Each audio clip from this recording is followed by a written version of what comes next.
Labas vakaras visiems lietuviško futbolo mylėtojams. Top Sport A lygos sezonas artėja finišo link. 35 turas ir mes esame LFF stadione Vilniuje, kur žalgiriečiai priima Panevėžio futbolininkus. Dviejose atakose ir dabar Šeikų Diengo perdavimas.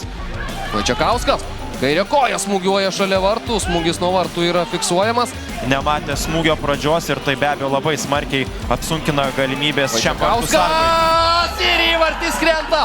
Teisėjo vėliavėlė lieka nuleista ir pirmų bandymų nepavyko. Antruoju kamuolys vartų tinkle ir Panevėžys priekyje 1-0 9 minutę. Na štai taip, vieną kartą Vaičiakauskas atleido varžovams, antrąjį kartą Žalgiris nepasimoko, vėl įsileidžia jaunąjį Panevėžietį į savo baudos aikštelę ir šis jaunas Panevėžietis baudžia Žalgirio ekipą. Dar kartelį galime pastebėti šį įvartį.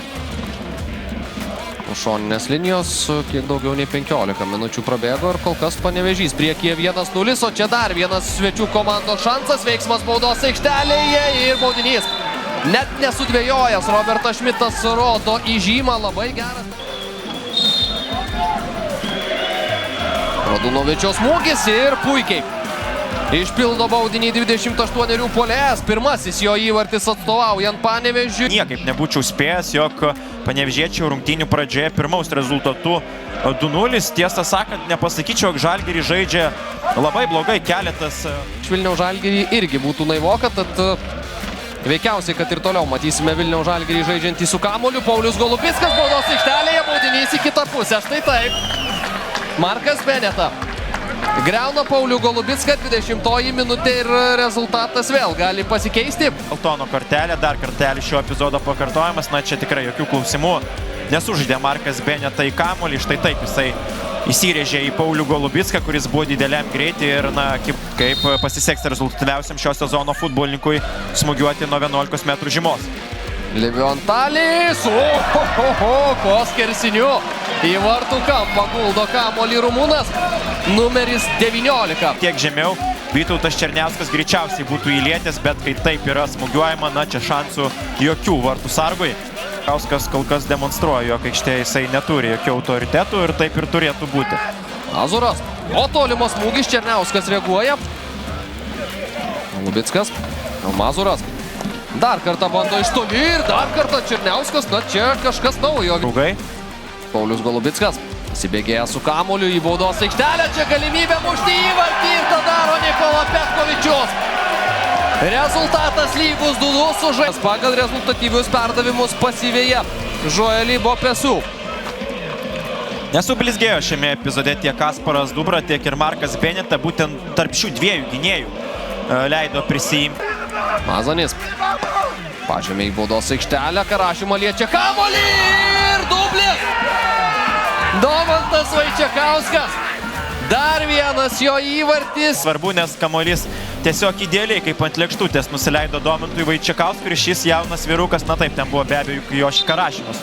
Šioks toks kamuolio lietimas, na bet kuriuo atveju Domantas Vaičiakauskas šiandien tiesiog spindi Lietuvos futbolo federacijos stadione. Taip, kalbėjome apie tai, kad žaidžia kietai, apie tai, kad nepaiso autoritet. Pasibaigė trečioji šios ekipos įvarčių, pasižiūrėkime, kuo baigsis šis epizodas. Benšaibas ieško perdavimo ir 4-2!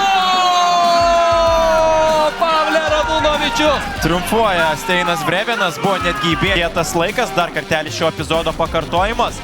Benšaibas ir vėl, ką ir minėjau, atvykęs vasaros metu šis futbolininkas tapo labai svarbiu dirigentų Panevėžio ekipoje, o kitas sezono eigoje prie ekipos prisijungė žaidėjas Pavle Radunovičius taip pat.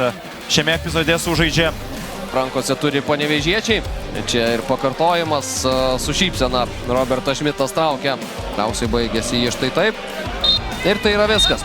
Panevėžys laimi šias rungtynes 4-2. Labai permainingas, labai intriguojantis ir tikrai labai įdomus. Mačas šiandieną Vilniuje buvo.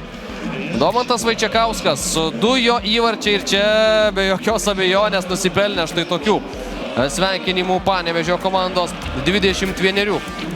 Saugas dar 2 įvarčius mušė ir Radunovičius, jo pirmieji apskritai įvarčiai Top Sport lygoje. Ir štai tokia charakteringa panevėžiečių pergalė, o Vilniaus Žalgiris dar sulauks ir čempionų taurės. O dabar atėjo ta akimirka, putojantis paruoštas Ovidijus Verbickas. Jam taurė įteikta ir tas momentas, kurio Žalgiris laukia visą sezoną, jie yra stipriausia komanda Lietuvoje.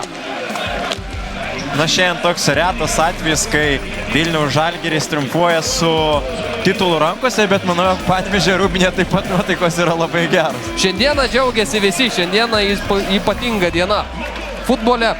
Mantas Krasnickas, Žygimantas Barauskas, dėkojame visiems, kad buvote kartu ir iki kitų kartų.